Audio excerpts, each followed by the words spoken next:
Salut, je suis Rowena. Ma sœur, mes parents, des monstres d'ingratitude, ont attendu exactement un jour après avoir pris le contrôle de l'entreprise pour me licencier. Aucune explication, aucun remerciement, juste vos services ne sont plus requis. Ils pensaient tous que j'allais simplement m'en aller.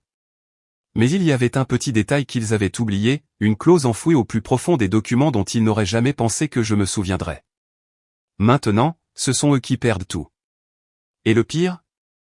Ils ne savent toujours pas que c'est moi qui ai tiré le premier fil. Avant de plonger dans le vif du sujet, à quelle heure écoutez-vous ceci et d'où ? Laissez-le dans les commentaires ci-dessous. Je m'attendais à une réunion trimestrielle. Rien d'extraordinaire, juste un autre lundi matin, un autre ordre du jour à examiner. Mes talons résonnaient dans le couloir en marbre du siège social de notre entreprise à Houston, l'endroit où j'avais pratiquement vécu pendant plus d'une décennie. La réceptionniste m'a adressé un sourire étrange et pincé. J'ai hoché la tête poliment et j'ai poussé les portes vitrées de la salle de conférence. C'est alors que j'ai vu les ballons.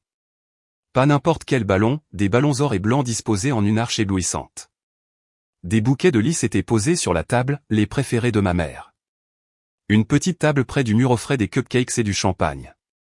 Quelqu'un avait même imprimé une banderole célébrant la nouvelle direction. Mon cœur a fait un bond confus.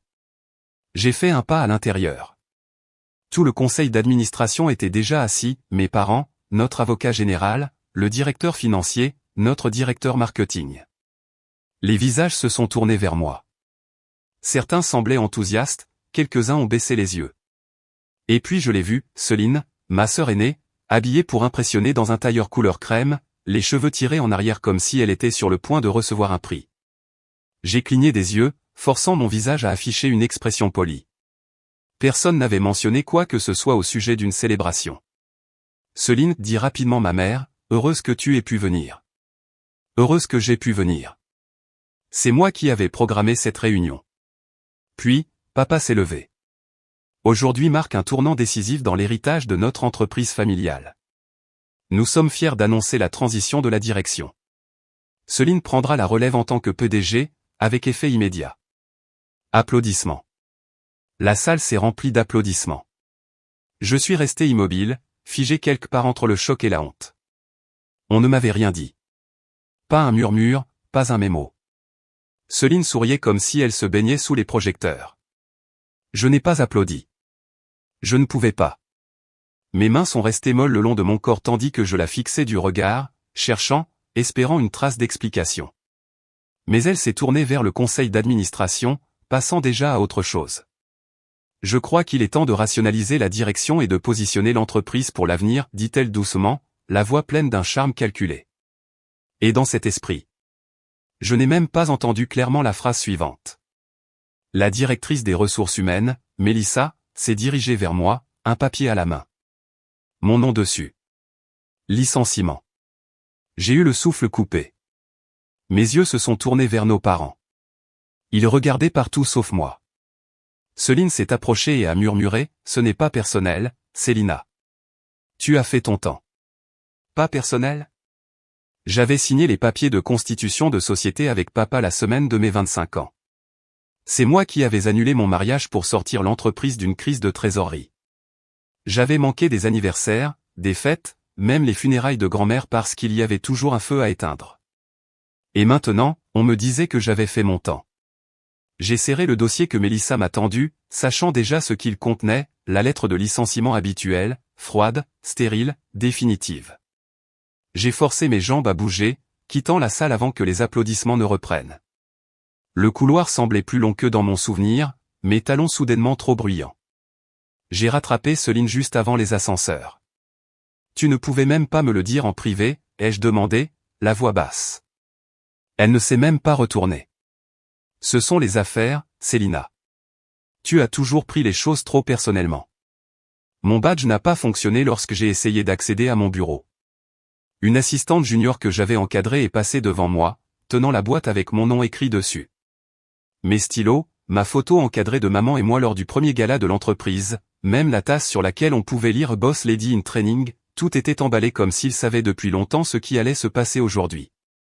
Le soleil était trop brillant lorsque je suis sorti. Je me suis assise sur le siège conducteur de ma voiture, agrippant le volant. Je n'ai pas pleuré. Pas encore. J'ai conduit jusqu'à la maison en pilote automatique, la circulation de Houston étant un flou de bruit que je ne pouvais pas traiter. Ma cuisine était trop silencieuse. La cafetière clignotait 9h47. Encore le matin. Encore le même jour où j'étais entré en m'attendant à une réunion normale et où j'étais sorti comme si je n'avais aucune importance. Je me suis appuyé contre le comptoir, la boîte à côté de moi. Je l'ai ouverte pour ranger les choses, mais mes doigts se sont arrêtés sur quelque chose de familier, un stylo. Celui en bois que papa m'avait donné lorsque nous avions lancé l'entreprise. En noyer foncé, lisse comme de la soie. Il y avait fait graver nos initiales. Tu es l'avenir, avait-il dit. Je l'ai pressé dans ma paume et je me suis assise à la table de la cuisine. Puis ce fut le moment des sanglots. Pas fort, pas théâtraux, juste des éclats courts et aigus qui me coupaient le souffle. Je me sentais stupide, utilisé, effacé. Mon téléphone a vibré. Une alerte info, Titan, entreprise familiale, nomme une nouvelle PDG et perpétue son héritage. L'héritage. J'avais été cet héritage. Juste invisible maintenant. J'ai plongé la main dans la boîte pour prendre un mouchoir et j'ai senti quelque chose coincé sous le rabat en carton. Une enveloppe ordinaire. Sans étiquette, juste mon nom écrit d'une écriture soignée. Elle ne faisait pas partie de l'emballage d'origine. Je l'ai fixée du regard. Elle venait de notre conseiller juridique, adressée uniquement à moi. Le papier tremblait dans ma main. Je ne l'ai pas ouverte tout de suite. J'avais besoin de respirer d'abord. Mais, au fond de moi, je savais que cette lettre pourrait tout changer. Je suis resté assise à la table de la cuisine, la lumière de l'après-midi pénétrant à travers les stores, des particules de poussière tourbillonnant dans cette brume dorée tamisée. Mes doigts tremblaient lorsque j'ai brisé le seau. Le rabat a légèrement résisté, comme s'il savait que ce qu'il contenait n'était pas destiné à mes yeux. Ou du moins, pas de la manière dont il l'avait prévu. Le papier à l'intérieur était plus épais que je ne le pensais. Pas le genre de papier d'imprimante bon marché. C'était du bon papier, gaufré en haut avec l'entête du conseiller juridique de notre entreprise familiale. J'ai déplié les pages lentement, mon estomac se serrant à chaque pli. Ce n'était pas une indemnité de départ. C'était la copie d'un accord notarié, datant de 4 ans. J'ai parcouru les premières lignes et j'ai senti mon souffle se couper. C'était le soir où Céline était venue à mon appartement, en pleurant. Le soir où elle avait dit qu'elle craignait que l'entreprise ne puisse pas payer les salaires.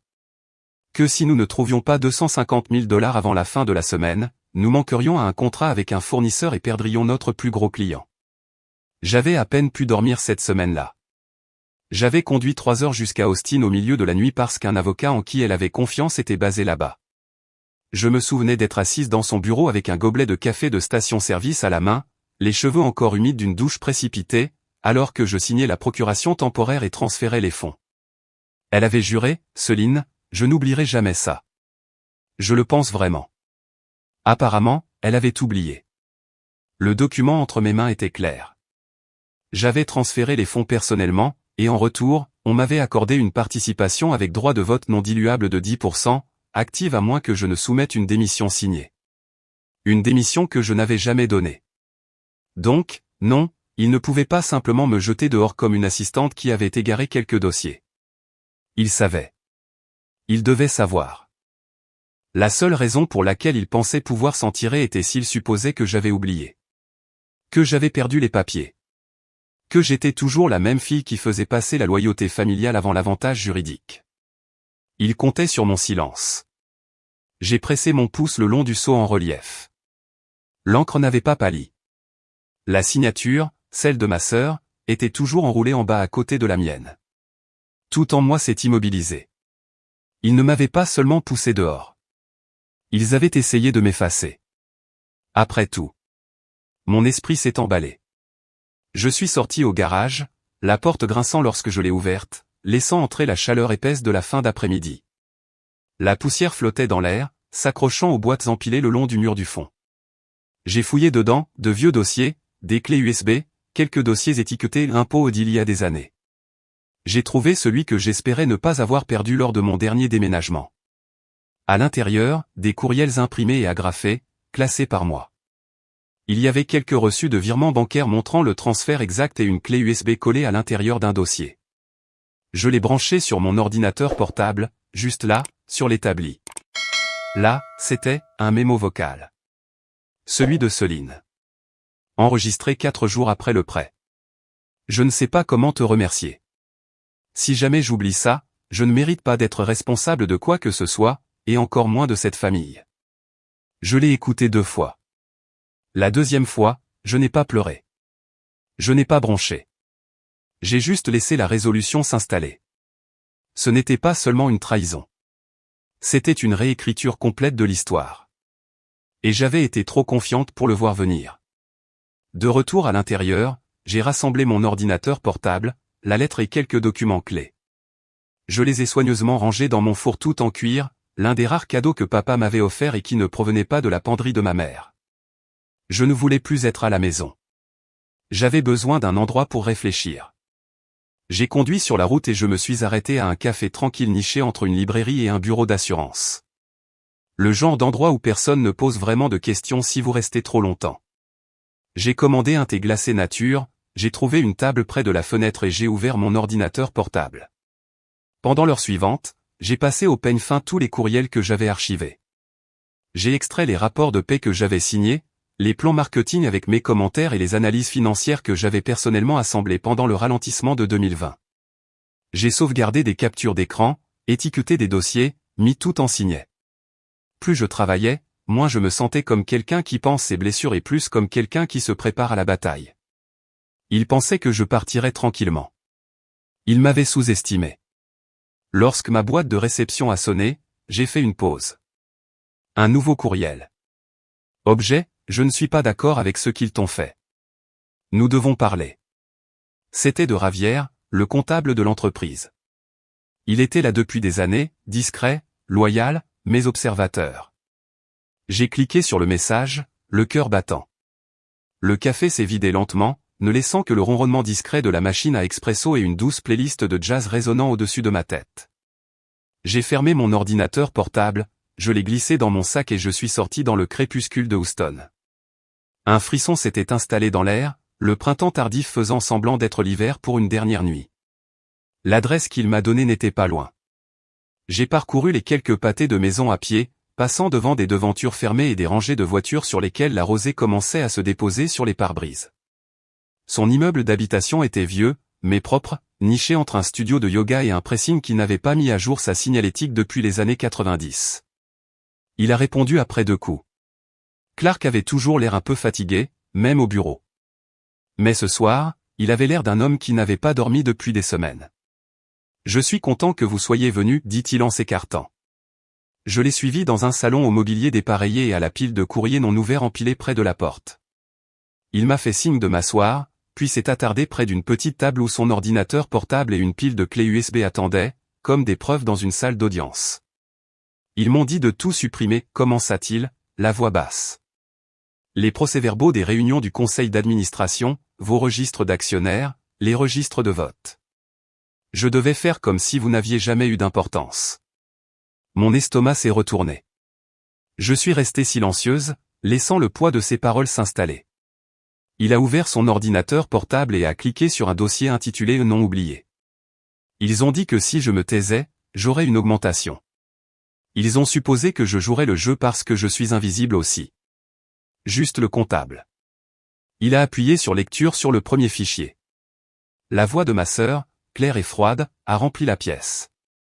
Elle n'était pas censée rester ici. C'est un poids mort, un handicap émotionnel. Je n'ai pas bronché, mais j'ai senti ma gorge se serrer. Clark m'a jeté un coup d'œil, mais je n'ai pas rompu le contact visuel avec l'écran. Enregistrement suivant, cette fois, ma mère. C'est de la famille, mais nous avons besoin de quelqu'un de plus présentable, de plus fiable. L'entreprise a besoin d'un visage propre, pas de quelqu'un qui disparaît pendant des mois. Je n'ai pas disparu. J'avais pris un congé pour m'occuper de Blake pendant sa 2e série de chimiothérapie. J'avais tenu les comptes à jour. Je répondais au courriel à 3 heures du matin pendant qu'il publiait des photos filtrées de stations de ski. Il le savait. Je n'ai pas pleuré. Pas maintenant. Le temps pour cela était révolu. Au lieu de cela, j'ai dit doucement, ont-ils approuvé cela? Il a hoché la tête. Votre père hésitait. Votre mère et votre sœur ont insisté. Il ne s'est pas battu longtemps. Je me suis levé et j'ai arpenté la pièce, chaque pas mesuré. Et vous avez toujours les originaux? J'ai tout gardé. Par culpabilité et par peur. Je ne suis pas ici pour vous punir, Clark. Je suis ici pour corriger ce qu'ils ont enterré. Il m'a tendu les clés USB. Il y a encore une chose, la retraite. Celle que vous avez manquée. C'est là que tout a commencé. Ils ont utilisé votre absence pour faire valoir que vous étiez désengagé. Un souvenir a surgi, moi, donnant du bouillon à la cuillère à Blake pendant que son corps rejetait un autre traitement. Je me suis souvenu d'avoir ignoré les SMS sur le renforcement d'équipe obligatoire et d'avoir regardé ces mêmes collègues trinquer au champagne dans des peignoirs assortis sur les médias sociaux. À mon retour, la moitié de mes projets avaient été réaffectés. Aucune explication, aucun bon retour, juste des sourires qui n'atteignaient pas leurs yeux. De retour dans le présent, je me suis tourné vers Clark. Vous en avez assez fait. Merci. Il hocha la tête, les yeux baissés. Je n'irai si on vient me chercher. Vous n'aurez pas à le faire. Je ne vais pas passer par les tribunaux, pour l'instant. De retour chez moi, je me suis versé un verre d'eau et je me suis assise près de l'îlot de cuisine, celui-là même où j'avais signé des formulaires de prêt pour sauver cette famille.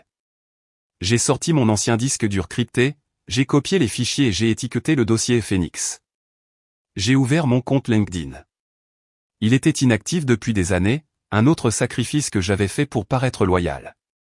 Quelques minutes après la réactivation, les notifications ont afflué. Mais un message m'a figé à mi-gorgée.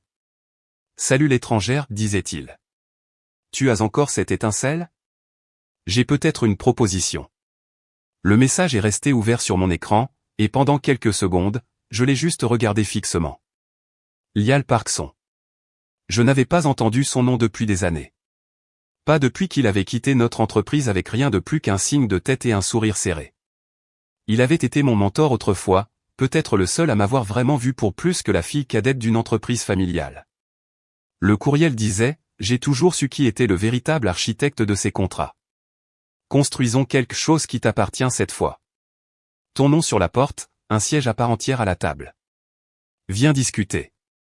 2 jours plus tard, je me suis retrouvé devant un élégant immeuble en verre au cœur du centre-ville, la lumière du soleil brillant sur ses fenêtres en miroir.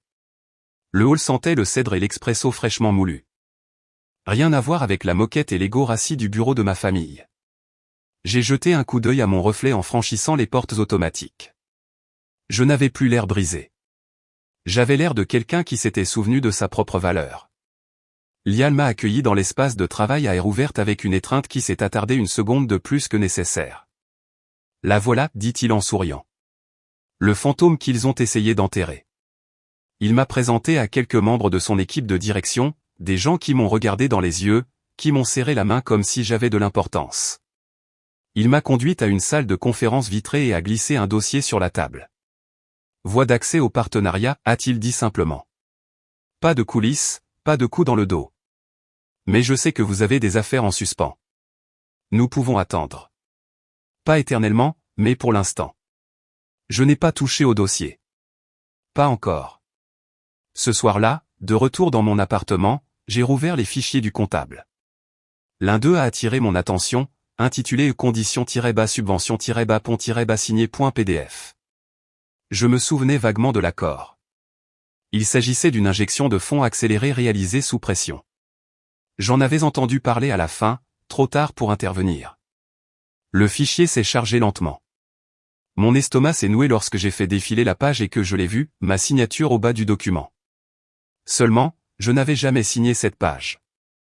Pas à ce moment-là. Jamais. J'ai sorti un vieux carnet où j'avais griffonné une liste de colisages il y a quelques mois et j'ai comparé l'écriture. Les courbes, l'inclinaison. C'était proche, mais ce n'était pas la mienne. Calista. Elle l'avait signé, en utilisant mon nom, à mon insu. Ce n'était même pas une bonne contrefaçon. Elle ne savait pas que je bouclais mon GE minuscule différemment. Négligent, arrogant. Elle devait penser que je ne vérifierais jamais. Je me suis penché en arrière, l'ordinateur portable ronronnant doucement sur ma table basse. Mon père m'avait dit un jour que les affaires étaient une question de confiance. Que dans cette famille, votre parole est votre lien. Je me demande ce qu'il dirait maintenant, après avoir laissé Calista lier mon nom à quelque chose que je n'avais jamais approuvé. Mes pensées me ramenèrent à cette horrible journée dans la salle du conseil. Je me souvenais du discours poli de Calista, des sourires scénarisés, des projections que je ne reconnaissais pas. Elle avait brandi des graphiques auxquels je n'avais jamais contribué, citant des décisions que je n'avais pas vues. Et maintenant je savais pourquoi. Cette signature falsifiée lui avait donné un contrôle qu'elle n'avait jamais mérité. Et j'avais été joué comme un pion. Malgré tout, je n'ai pas crié. Je n'ai pas pleuré. Au lieu de cela, je suis allé à l'imprimante et j'ai regardé les pages sortir, la preuve matérielle de leur fraude. J'ai glissé le contrat falsifié dans une enveloppe ordinaire et j'ai écrit, à l'encre noire bien nette, au bureau de l'éthique des affaires, État de Californie. Il ne s'agissait plus seulement de vengeance.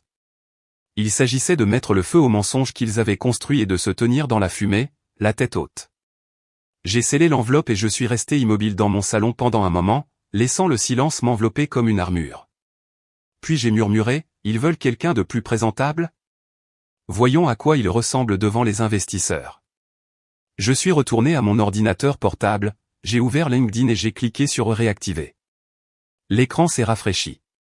Les pings ont commencé à affluer, des messages de bienvenue, d'anciens collègues, des recruteurs. Mais un nom m'a figé. Lial encore. Pas le message professionnel cette fois. Juste, salut l'étrangère. Tu as encore cette étincelle ? J'ai peut-être une proposition. La greffière du comté a à peine levé les yeux lorsqu'elle m'a fait glisser le document timbré de l'autre côté du comptoir. Tout est classé, a-t-elle dit en tapotant le sceau. Efficace immédiatement. Je l'ai glissé dans mon folio en cuir, j'ai hoché la tête poliment et je me suis retourné pour partir. Derrière moi, sa voix a coupé le silence du couloir au sol en marbre. Vous êtes sûr que cela ne va pas faire de remous ? Je ne me suis pas retourné. Oh, je compte là-dessus. Au moment où j'ai mis les pieds sur le parking, la brume matinale s'était dissipée. La lumière du soleil se répandait sur l'asphalte comme si de rien n'était. Mais je l'ai senti, un changement, silencieux, mais permanent. Comme si quelque chose en moi s'était enfin mis en place. De retour à la maison, j'ai enlevé mes chaussures, je me suis fait un café noir et j'ai ouvert mon ordinateur portable. Le bureau était un champ de mines de dossiers que je n'avais pas consulté depuis des années, des reçus, des contrats numérisés, des sauvegardes oubliées du cloud. J'ai cliqué sur un dossier nommé Maman Synchronisation 2019 sans réfléchir. J'ai failli le supprimer, mais quelque chose m'a incité à ouvrir d'abord les journaux. En les parcourant, je l'ai trouvé, un appel, enregistré par accident, synchronisé lorsque j'étais encore sur le forfait familial et que j'aidais maman à configurer son nouvel iPhone. Le fichier était court, un peu moins de 2 minutes. La date m'a donné la nausée, 3 jours avant le vote du conseil d'administration qui m'avait évincé. J'ai appuyé sur lecture. La voix de Calista a crépité dans le haut-parleur. Rowana est intelligente, oui. Mais elle est douce, trop loyale pour me combattre sur quoi que ce soit. La ligne s'est interrompue. Peut-être que la personne à l'autre bout du fil a ri ou a hoché la tête. Puis Calista a ajouté, c'est pourquoi je gagne. Maman et papa le savent. Elles pensent toujours que la loyauté mène quelque part. J'ai arrêté de respirer. Les mots ont frappé plus fort que je ne le pensais. Il n'y avait pas de rage, pas au début. Juste le genre de douleur qui rend vos membres lourds, le genre qui vous creuse les côtes. Elle l'avait dit si désinvoltement, comme si ce n'était même pas cruel. Juste vrai. Je suis resté assise pendant un long moment, le curseur clignotant dans le coin de l'écran comme s'il attendait que je fasse quelque chose. J'ai murmuré, ce n'est pas moi. J'ai failli le supprimer. Mais au lieu de cela, j'ai cliqué sur enregistrer. J'ai créé un nouveau dossier, je l'ai nommé contingence pour exposition, puis j'ai glissé le fichier audio à l'intérieur et j'ai fermé la fenêtre. Je me suis levé, j'ai étiré mes membres et je suis allé à la cuisine pour remplir à nouveau ma tasse. Mes mains étaient stables maintenant. Au moment où je me suis rassise, j'avais pris ma décision. Je me suis connecté au système de fiducie familiale, celui auquel j'avais encore un accès hérité grâce à une clause oubliée depuis longtemps que ma sœur n'avait jamais pris la peine de révoquer. J'ai navigué jusqu'aux paramètres de la procuration et j'ai téléchargé la nouvelle ordonnance de révocation, légale, timbrée et signée ce matin-là. Au moment où j'ai cliqué sur « Confirmer », son autorité pour agir en mon nom a disparu. J'ai souri. Non pas par vengeance, mais parce que j'avais enfin l'impression de conduire ma propre voiture. Plus tard dans la soirée, j'ai pris une douche, j'ai sorti un blazer anthracite que je n'avais pas porté depuis un an et j'ai préparé un fourre-tout avec juste l'essentiel, mon ordinateur portable, une clé USB, la révocation imprimée et le fichier audio gravé sur un disque et étiqueté au charpie rouge avant de le fermer. J'ai ouvert mon courriel une dernière fois et j'ai joint l'enregistrement à un nouveau brouillon. J'ai tapé ma propre adresse, j'ai rempli la ligne d'objet avec 5 mots, à utiliser seulement si elle oublie. J'ai cliqué sur Envoyer. Puis j'ai éteint l'ordinateur portable, je me suis redressé et j'ai jeté un coup d'œil à mon reflet dans le miroir du couloir. Je n'avais pas l'air brisé. J'avais l'air prête. J'ai laissé l'enveloppe à la greffière, je suis sorti du bâtiment du comté et je n'ai pas regardé en arrière. Non pas par défi, mais parce que je n'en avais plus besoin. Cette partie de moi, celle qui regardait toujours par-dessus son épaule, espérant être reconnue, espérant être choisie, elle avait disparu. Le soir venu, je me suis rendu au gala de charité que Calista avait passé des mois à planifier. Son visage était placardé sur le programme, son nom en haut du tableau des donateurs, ardent égal, un héritage qu'elle s'était approprié comme une couronne forgée avec l'or que j'avais aidé à extraire. Le voiturier a haussé un sourcil en me voyant sortir de la voiture. Je ne figurais pas sur la liste des invités d'origine. Mais cela n'avait pas d'importance. Pas ce soir. À l'intérieur, la salle de bal scintillait de lustre et de perfection organisée. Des serveurs en gilet noir se glissaient entre les tables en lin blanc, et les conversations flottaient comme des bulles de champagne, superficielles et destinées à impressionner. Lorsque je suis entré, quelques têtes se sont tournées. Certains ont souri poliment, d'autres ont chuchoté. Mais lorsque Calista m'a vu de l'autre côté de la salle, son expression s'est figée pendant un instant. Puis, comme elle l'avait répété 1000 fois, elle a souri et s'est glissée vers le microphone. Mesdames et messieurs, commença-t-elle, la voix douce comme du velours. Nous avons bâti ardent égal sur l'héritage, la confiance, le fait de savoir quand diriger et quand laisser tomber. Certains d'entre nous, ses yeux se sont tournés vers les miens, comprennent cela mieux que d'autres. Un léger rire poli a suivi. Je n'ai pas bronché. Au lieu de cela, j'ai levé mon verre, j'ai croisé son regard et j'ai souri. Pas le genre de sourire qui réchauffe une pièce. Le genre qui fait que les gens se trémoussent sur leur siège, incertains s'ils viennent de manquer quelque chose d'important. Après le discours, je ne suis pas resté pour les applaudissements. En me dirigeant vers le vestiaire, j'ai croisé Calista à nouveau. Son sourire s'est fané lorsque je suis passé, mais elle n'a rien dit. En coulisses, je savais qu'elle vérifiait son téléphone, essayant probablement de déplacer des fonds ou de sécuriser sa position avant que je ne fasse mon prochain mouvement. C'est alors que cela a commencé. Sa voix, derrière le rideau, aiguë, feutrée, mais frénétique. Que voulez-vous dire par accès refusé? Ce compte est sous mon autorité. Pause. Que voulez-vous dire par il a été révoqué? Qui a signé? Elle a jailli de derrière le rideau, ses talons cliquant comme la panique en mouvement. Un membre du conseil d'administration se tenait à côté d'elle, les mains levées en signe de neutralité. Il a été mis à jour, Calista. Légalement. Nous en avons été informés ce matin. Je ne suis pas resté pour la regarder s'effondrer. Je connaissais déjà le son. Dehors, l'air était vif. Je me suis dirigé lentement vers le parking, savourant ma première bouffée de contrôle depuis des années. Mais je n'ai pas été surprise lorsqu'elle m'a suivi. Tu crois que c'est fini, a-t-elle lancé, sa voix coupant le silence comme une lame. Tu viens de commettre la plus grosse erreur de ta vie. Je me suis retourné, j'ai laissé le silence s'étirer assez longtemps pour piquer, puis calmement, alors je suppose que nous avons toutes les deux quelque chose à regretter. Elle s'est approchée. Tu crois que tu peux gagner contre moi? J'ai été choisi. Toi, tu étais pratique. Sa voix s'est brisée sur les bords. Non pas de tristesse. De fureur. Je me suis écarté, lui laissant le chemin vers sa voiture. Passez une bonne soirée, Calista. De retour dans mon appartement, le calme m'a accueilli. J'ai posé mon sac à main, j'ai enfilé un pantalon de survêtement et je me suis versé un verre d'eau. Puis j'ai remarqué la porte, rayée, profondément, comme si quelqu'un avait essayé de l'ouvrir de force. Mon estomac s'est noué. J'ai ouvert la boîte aux lettres dans le hall. Le métal était plié comme si quelqu'un l'avait forcé. La sécurité a examiné les caméras, a dit l'agent. Nous avons repéré une silhouette près de votre véhicule. Mais elle est restée hors champ. Pas de plaque d'immatriculation, pas de visage. Rien n'a été volé, rien n'a été cassé. Juste, perturbé. Suffisamment pour que je me sente observé. De retour à l'étage, je me suis assise dans l'obscurité, laissant le calme s'installer autour de moi comme une armure. Puis j'ai pris mon téléphone, j'ai écouté le message vocal que j'avais enregistré quelques jours plus tôt. La voix de Calista, légère et suffisante. Elle ne ripostera pas. Elle ne le fait jamais. C'est pourquoi je gagne toujours. Je l'ai laissé tourner encore et encore. Puis j'ai murmuré au silence, changeons cela. 2 jours après avoir déposé la révocation, je me suis garé à un pâté de maison du centre communautaire et je suis resté assise dans la voiture pendant un moment, regardant les gens entrer. La Mercedes blanche de Calista était déjà là, garée près de l'avant avec une précision délibérée. Elle n'arrivait jamais en retard, et jamais sans intention. J'ai vérifié à nouveau mon sac à main, même si je savais qu'il était là, une enveloppe scellée, le contenu notarié et définitif. Ma main elle a effleuré comme un réflexe. J'ai pris une grande inspiration, puis je suis sorti dans la douce chaleur du soir.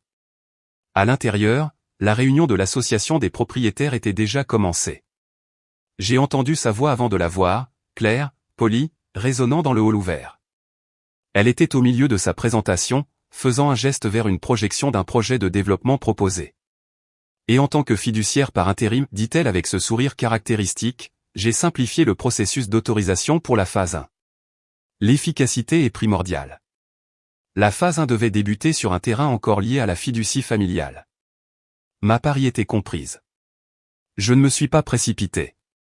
J'ai marché lentement le long de la salle, passant devant des rangées de voisins et de membres du conseil d'administration, et j'ai délicatement placé l'enveloppe devant le président. Pas de mots, pas d'annonce. Juste ma présence.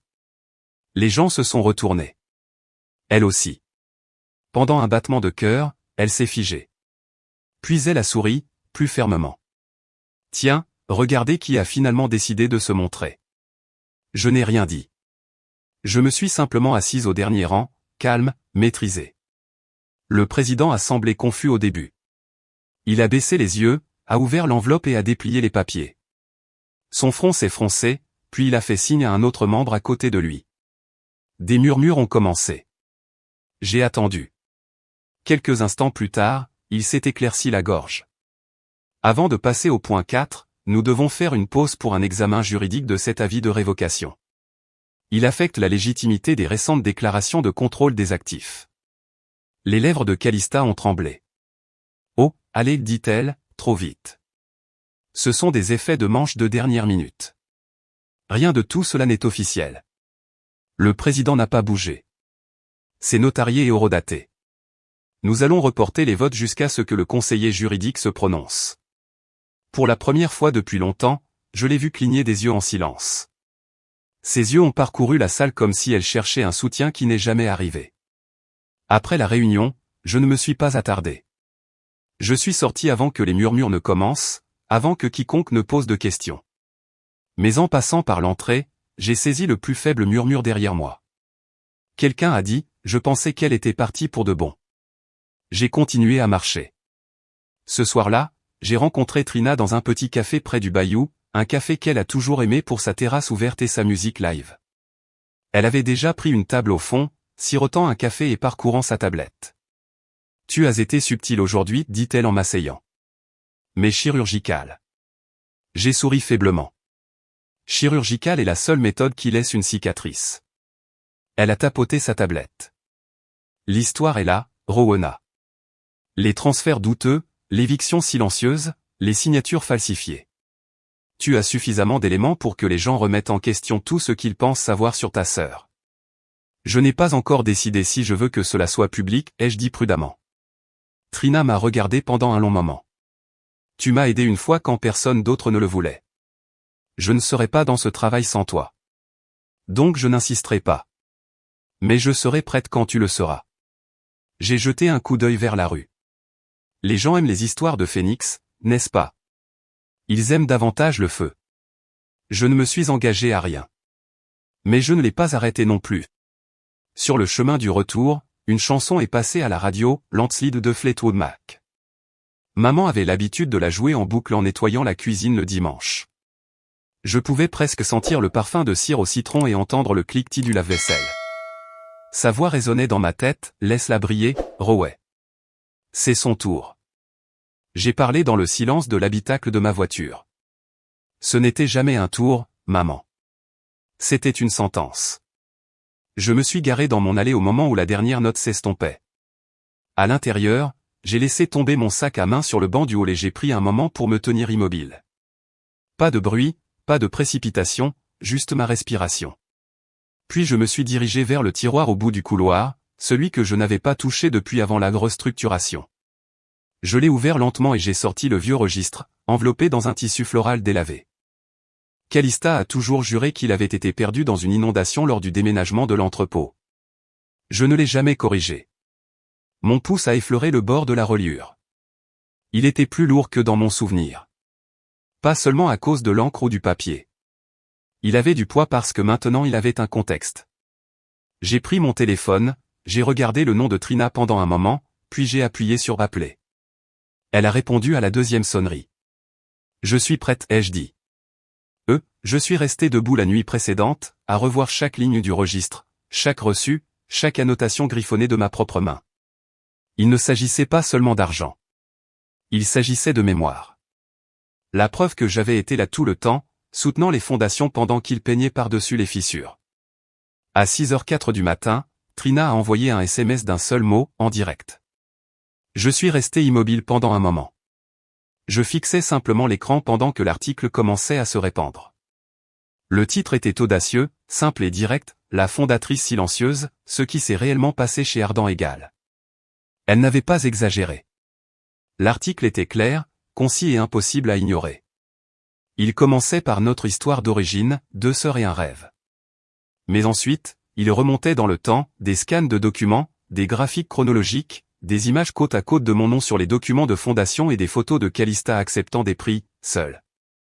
Trina n'avait pas seulement écrit une histoire. Elle avait dit la vérité. En quelques heures, ma boîte de réception s'est illuminée comme elle ne l'avait pas fait depuis des années. Un message d'un ancien stagiaire, Darius, j'ai toujours pensé que quelque chose ne tournait pas rond. Merci d'avoir parlé. Un autre de l'un de nos premiers clients, Rowena, j'ai toujours respecté votre calme et votre constance. Faites-moi savoir si vous lancez un jour quelque chose de nouveau. Puis est venu celui auquel je ne m'attendais pas, bonjour Rowena. Je souhaiterais vous parler des prochaines étapes. MCClure, Everglen Capital. MCClure avait été l'un de nos investisseurs initiaux. S'il me contactait maintenant, cela signifiait un véritable changement. Cela signifiait que l'argent bougeait. J'étais en train de me verser une tasse de café lorsque mon téléphone a sonné. Je n'ai même pas eu besoin de regarder l'écran. Sale sorcière vindicative. La voix de Calista était si stridente qu'elle a grésillé dans le récepteur. Tu crois que ça va arranger les choses? Tu crois qu'ils vont te voir comme une victime? Tu es pathétique. C'est moi qui ai construit ça. Je n'ai rien dit. J'ai juste appuyé sur fin. Je l'ai laissé crier dans le vide. En fin d'après-midi, une lettre officielle est arrivée dans ma boîte de réception. Son avocat déposait une ordonnance de cessation et de désistement et menaçait d'intenter une action en diffamation. Des documents financiers officiels étaient joints à la plainte, destinés à démontrer son leadership exclusif. Mais en parcourant les fichiers joints, quelque chose m'a arrêté net. Il s'agissait d'un rapport de 2019, la proposition de subvention bridge que Calista avait fait avancer sans moi. Et là, enfoui à la page 6, se trouvait le même registre falsifié qu'elle avait utilisé pour convaincre le conseil d'administration que j'étais devenu non essentiel. Seulement maintenant, elle le citait dans une plainte légale, comme si personne n'avait conservé l'original. Elle ne savait pas que je l'avais. Ce soir-là, j'ai rencontré Monsieur Lagne, mon avocat, dans son petit bureau bien rangé. Il n'a pas perdu de temps en politesse. Je suppose que c'est urgent, demanda-t-il en fermant la porte de son bureau derrière moi. Je lui ai tendu le registre enveloppé dans du tissu, celui-là même que j'avais gardé caché pendant des années, niché derrière de vieilles boîtes d'impôts et des dossiers de déménagement. Voici l'original, ai-je dit. Elle ment encore. Mais cette fois, c'est officiel. Il l'a ouvert, a feuilleté jusqu'à la bonne section et a sifflé doucement entre ses dents. Eh bien, cela vient de se transformer en parjure. Il a levé les yeux, le regard perçant maintenant. Nous ne sommes plus en défense. À la tombée de la nuit, l'histoire avait été reprise par les agences de presse nationales. Pas en première page, mais suffisamment fort pour faire du bruit. Et ils ont été secoués. J'ai retraversé le vieux parc d'activités près de l'autoroute où nous avions commencé. La plupart des lumières étaient éteintes, mais mon ancien bureau avait encore cette lueur chaude à travers les stores. Je me suis garé, je suis entré avec la permission du nouveau locataire, un architecte qui admirait ce que nous avions autrefois construit. Mon ancien bureau avait disparu, mais dans le coin se trouvait encore le large fauteuil à dossier bas que notre père avait construit de ses propres mains lorsque j'avais rejoint l'entreprise. En pin, poncé et lisse, les initiales RG gravées dans le dossier, fané, mais fier. J'ai passé ma main sur le grain du bois. Pendant des années, j'avais eu l'impression de remplacer quelqu'un d'autre, comme si le rôle n'était pas fait pour moi, comme si je devais gagner ma place à une table que j'avais aidé à construire. Mais ce soir, je ne me sentais pas comme une doublure. Je ne me sentais pas comme une remplaçante. Je me sentais comme l'auteur. Et cette nuit-là, je n'ai pas dormi. Non pas parce que j'avais peur. Parce que j'étais enfin prête. 2 semaines plus tard, je me tenais devant les portes de la salle d'audience, les 2 pieds sur terre. Sans trembler, sans hésiter. Juste stable à l'intérieur. C'était calme. Calista était assise à la table d'en face, habillée comme si elle essayait encore de gagner un concours de beauté. Son avocat avait l'air tendu, tapotant un stylo, tournant les pages. Ils auraient dû mieux se préparer. Le juge a pris place et a ajusté ses lunettes. Nous avons examiné les documents financiers soumis par la plaignante, a-t-il commencé, la voix ferme, mais sans théâtralité. Il existe des divergences entre la version soumise par mademoiselle Calista Gall et le registre original obtenu par la défense. Il l'a regardé directement. Soumettre des documents financiers falsifiés à ce tribunal n'est pas une simple erreur. C'est une infraction pénale. La salle n'a pas poussé de halètement. Elle est devenue silencieuse. Calista n'a pas parlé. Sa mâchoire s'est bloquée, les yeux grands ouverts. Mais elle ne m'a pas regardé. Elle a regardé le juge comme s'il avait parlé une langue qu'elle n'avait jamais été obligée d'apprendre auparavant, la conséquence. Son avocat s'est penché, chuchotant frénétiquement, mais elle a secoué la tête comme quelqu'un qui refusait de croire à la gravité. Le juge a continué. Compte tenu de la présentation de documents frauduleux, nous renvoyons cette affaire pour examen pénal en vertu du Code pénal 115. De plus, le tribunal ordonne le paiement de pénalités financières à la défenderesse pour les dommages subis. Juste comme ça, c'était fini. Dehors, les journalistes se rassemblaient déjà, microphone, questions, objectifs. Je n'ai pas parlé. Je n'en avais pas besoin. Je suis passé devant la foule, calmement. J'ai laissé l'histoire parler d'elle-même. Plus tard dans l'après-midi, j'ai rencontré Trina dans un café au coin de la rue, près de sa salle de rédaction. Nous nous sommes assises près de la fenêtre, la lumière du soleil réchauffant nos mains sur des tasses en céramique. Elle a remué sa boisson, m'a jeté un coup d'œil. Regrettes-tu quelque chose? J'ai réfléchi un instant. Pas à propos de la salle d'audience, pas à propos de Calista. J'ai pensé au dimanche matin tranquille passé enfoui dans le travail pendant qu'elle divertissait les clients, aux nuits où je répondais au courriel de l'hôpital quand papa était malade, au silence que j'acceptais chaque fois que mon nom était omis d'un communiqué de presse. Je regrette d'avoir pensé que j'avais besoin de leur permission pour avoir de l'importance, ai-je dit. Trina n'a pas répondu tout de suite. Elle a juste hoché la tête, comme on le fait lorsqu'on sait que vous avez dit quelque chose qui vous a pris des années à formuler. Ce soir-là, je suis retourné au nouveau studio, un espace de coworking que j'avais aidé à ouvrir avec 2 autres femmes, toutes 2 fondatrices qui avaient été forcées de quitter leurs propres entreprises. L'une avait été évincée par son ex-mari, l'autre par un conseil d'administration qui ne pensait pas qu'elle avait l'air assez internationale. Nous n'avions pas de réceptionniste, pas de vitrine à trophées. Juste des planchers de bois franc usés, de vraies plantes, des bureaux d'occasion et la liberté. Mon espace de travail était simple, un ordinateur portable, un tableau de liège, une fenêtre qui captait la lumière du matin et la chaise. La chaise de papa. Nettoyé, poli, le bois avait maintenant une teinte ambre chaude. J'avais fait graver une petite plaque et je l'avais fixée au dossier. On pouvait y lire, à celle qui est restée silencieuse, puis qui a parlé le plus fort. Je n'ai pas pleuré en la lisant. Je me suis juste assise, laissant le poids de ces mots s'installer. Mon histoire n'était plus une histoire de vengeance. C'était une histoire de reconquête. En regardant par la fenêtre la rue en contrebas, animée par des gens poursuivant leurs propres rêves, j'ai ressenti quelque chose que je n'avais pas ressenti depuis des années, le calme. Pas le silence, pas la soumission. Le calme. Plus tard dans la nuit, j'ai tapé un courriel à Trina avec une seule ligne, s'il me recontacte, dis-leur que j'ai dit tout ce que j'avais à dire. Et puis j'ai enregistré une note vocale pour moi-même, quelque chose à laquelle je pourrais revenir si jamais j'oubliais. Parfois, la justice ne rugit pas. Elle se manifeste tranquillement. Dans une salle d'audience, dans une vieille chaise ou dans un nouveau départ. Je me suis assise, laissant les mots résonner, puis je me suis demandé à voix haute, sans avoir besoin de réponse.